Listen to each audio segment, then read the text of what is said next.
Welcome to Trump Breaking News Network, your daily source for up-to-date news on the political scene of Donald Trump, his presidency, American politics and conspiracies. Please subscribe to receive notice of our daily updates. Also share with your friends and your social media.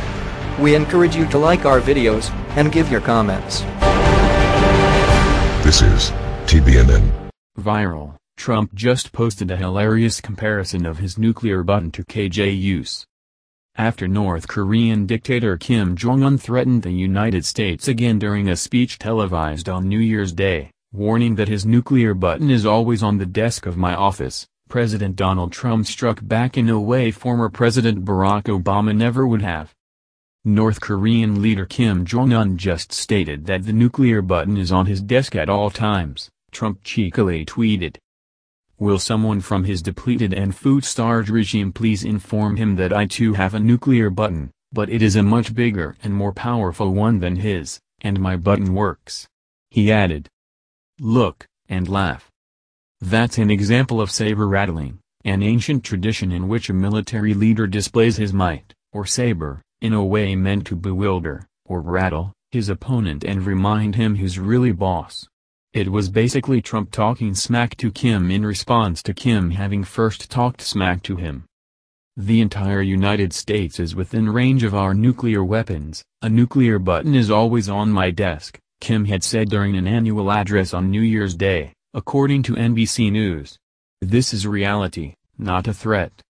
Were Obama still president, he would have just tolerated Kim's rhetoric and let him slide, because God forbid the leader of the free world act like a man with a backbone. Not Trump, though.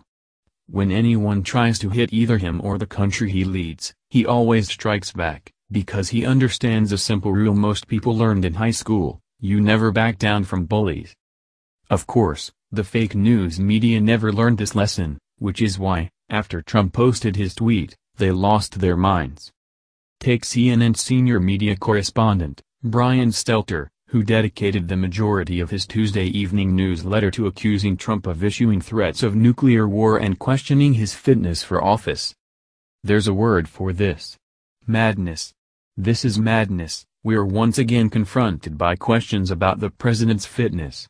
Questions about his health. It's uncomfortable. But it is incumbent on journalists to ask these questions and report out the answers, he whined. Not surprisingly, not once in his newsletter did CNN's top media guy point out that Kim threatened us first. This is CNN. Then there's Vice magazine, which ran a hysterical headline warning, Trump returns from golf trip to threaten nuclear annihilation. Oh, for the love of God. Trump merely sent a cheeky tweet to an obnoxious fat kid who happens to be grossly underarmed compared to the United States. Just as a reminder, were a nuclear war to theoretically break out between the United States and North Korea, we'd live to see another day, whereas Kim would be headed to the afterlife. The fact is, Trump has been talking tough with Pyongyang for months, yet nuclear war between the United States and North Korea has yet to break out. Nor will it ever break out, I predict, because despite all his bravado, Kim knows better than to mess with Trump. Kim knows full well the current president is nothing like feckless Obama. Please share this story on Facebook and Twitter and let us know what you think about Trump's cheeky response to Kim Jong-un's empty threat. What do you think about the liberal media's hysteria? Scroll down to comment below. This has been the Trump Breaking News Network. Please subscribe and share to stay up to date on the latest news about our president. Be informed.